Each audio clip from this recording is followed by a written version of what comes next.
Hey everybody, welcome to CAGEMYIQIO. As always, I'm your host D-Bake. Today I will be recapping Bellator 262, which was headlined by Juliana Velasquez versus Denise Kielholtz for the Women's Flyweight Championship in Bellator Friday night on Showtime. This was a great pay-per-view from top to bottom. I enjoyed it, but let's get going with the recap. But before we do, as always, this is CAGEMYIQIO, the best place for MMA content. You can follow us on the handles to the left for Instagram, Twitter, YouTube, and Twitch. As you see there, we are now with the Fighters First on YouTube. You can find all of our content on YouTube at Fighters First. So if all you can do is go to YouTube, put in Fighters First, subscribe to our new YouTube channel. Let us know what you think of all the content on there. You can find us, Art of MMA, and then any of the new future podcasts that we add to the network that we had just started a few weeks ago. It's going great right now, but as always, you know how it is with CAGEMYIQIO. So follow us on all of our handles to the left. Follow us and subscribe on YouTube. Hit the like button on all of our videos and let us know what you think.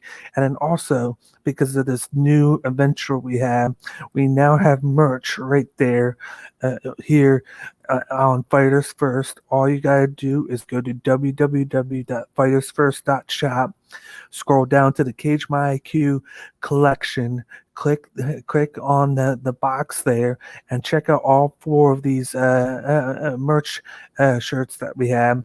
We have 3 different styles for the regular black shirt. We got regular, we got vintage, and old school. And then we also have a hoodie out there for the fall, which is coming up in a couple of months. So go to the page, support the podcast, get one of our merch, and then just let us know what you think of it. I just got mine in the other day. It's very comfortable. And then everybody on the podcast has it. So definitely go to our fightersfirst.shop, check our merch out, and then check all the other merch out on there as well. And rock the CAGEMYIQIO collection. And then once again, this is the Bellator 262 recap video. So the first match we have on the card here, on the main card, was a great middleweight matchup between Johnny Eblen, who defeated Travis Davis by unanimous decision 30-27, 30-26, and 30-26. Both guys were coming in with good wrestling and grappling backgrounds. But as you see in this matchup, Johnny Eblen was the far superior athlete in this one. He was able to get this striking going. He outstruck Travis Davis over 100 strikes to 40 strikes. Whenever Travis Davis would try to get something going, Eblen would just negate any of that with his grappling, and he would take down Davis with ease. He must have had over 8 to 10 takedowns in this whole fight, because all he would do is just run in, take him down, get him down, and then when Davis would finally get back up, he started throwing shots at him, and he just kept on going. He just kept on going, and he dominated this fight, as his ranking should be at number 5.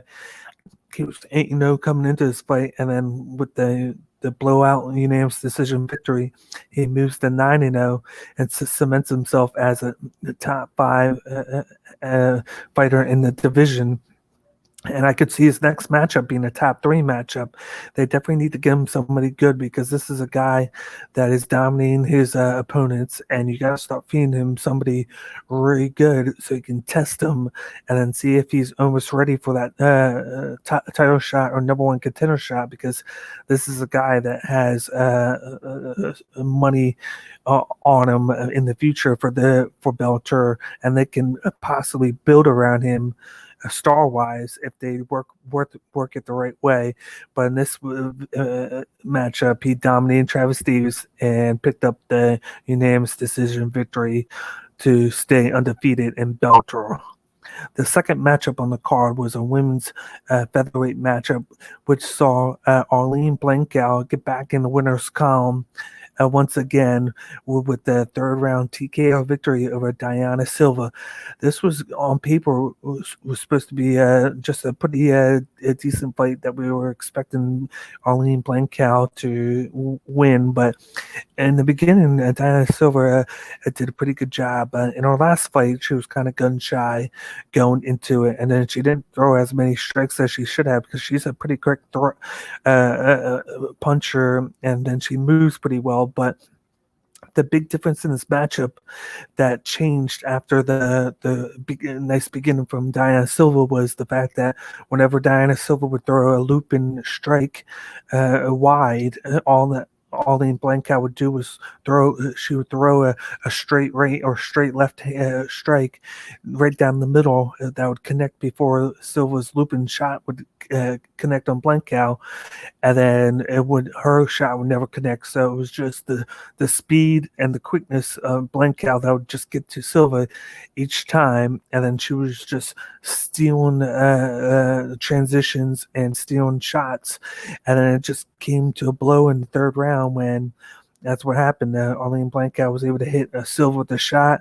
Silva falls down, and then Blencowe just went to town and started throwing blows at Silva until the ref stopped the fight and gave Arlene Blencowe, who's number 2 in the featherweight division, the third round TKO victory over her opponent.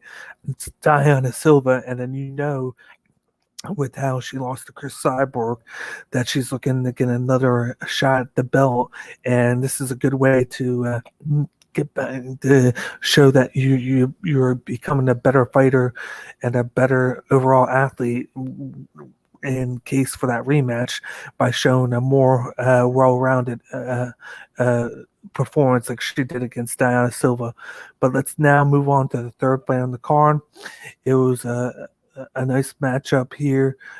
Two bantamweights fighting between Matheus Mattos, who defeated Cee Jay Hamilton by second round TKO. This was a matchup where you saw Mattos, who's a Pitbull Brothers product, go up against Cee Jay Hamilton. Cee Jay Hamilton is more of a volume striker who likes to move around, keep moving to keep his fighters guessing. And then Mattos is just like the Pitbull brothers. He likes to take damage and he likes to throw power shots that knock out his opponents.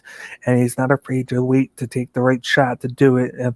And just like in this matchup early on, Mattos was able to connect on a nice shot to the chin of Hamilton that rocked him, that made him fall down. But Hamilton was able to recover and then started to work on the volume to Mattos, and that was able to balance out the first round because he had the power shot that knocked him down, but then you had the volume of Hamilton and the speed of moving that brought him back into the matchup. But it just wasn't Hamilton's day after that, because in the second round, as he was trying to continue to do that, Mattos connected on him and was able to knock him down and knock him out and get the second round TKO victory over Cee Jay Hamilton to put Matheus Mattos back in the victory column because of the shot that he had. He was just the smarter fighter here, and his knockout power was the difference maker in this matchup.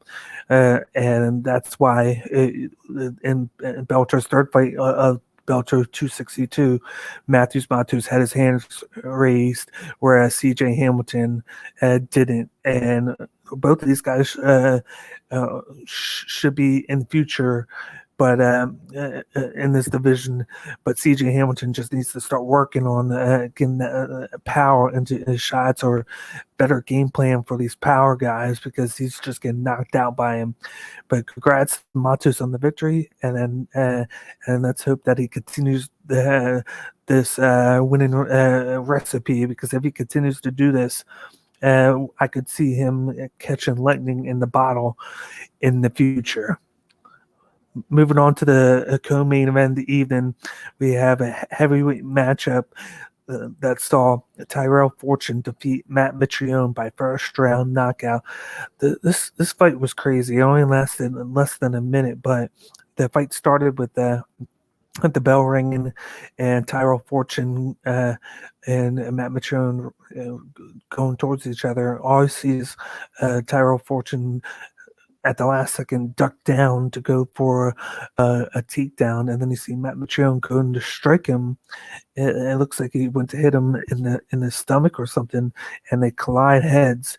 And you could see that Matt Mitrione got headbutted by Tyroll Fortune unintentionally, and then that basically changed the whole concept of this fight, because once that happened, you saw Matt Mitrione fall back, and then you saw Tyroll Fortune go for the takedown, get it, and then just control him on the ground. Like, he was able to keep him down for 30 seconds, and then he basically started to just throw strikes at him, which finished the fight because the refs called it, because you couldn't see it, but apparently Matt Mitrione was tapping for strikes, because he was just, I think the headbutt did him in and just had him dazed and confused.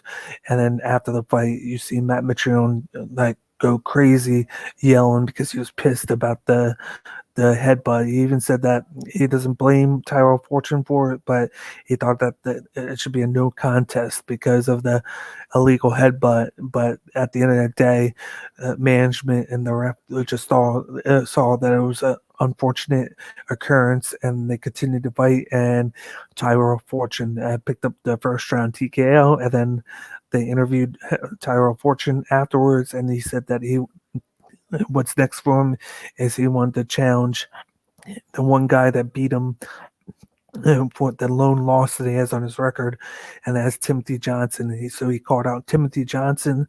So I suspect to see a rematch between these two in the future in Bellator on Showtime. Moving on to the main event of the evening, this fight was just wonderful. I enjoyed every second of it. We had a women's flyweight championship matchup that saw Juliana Velasquez defeat Denise Kielholtz by split decision 48-47, 47-48, and 48-47. And just like it says right down on the screen, this was easily the fight of the night. These women went at it with each other.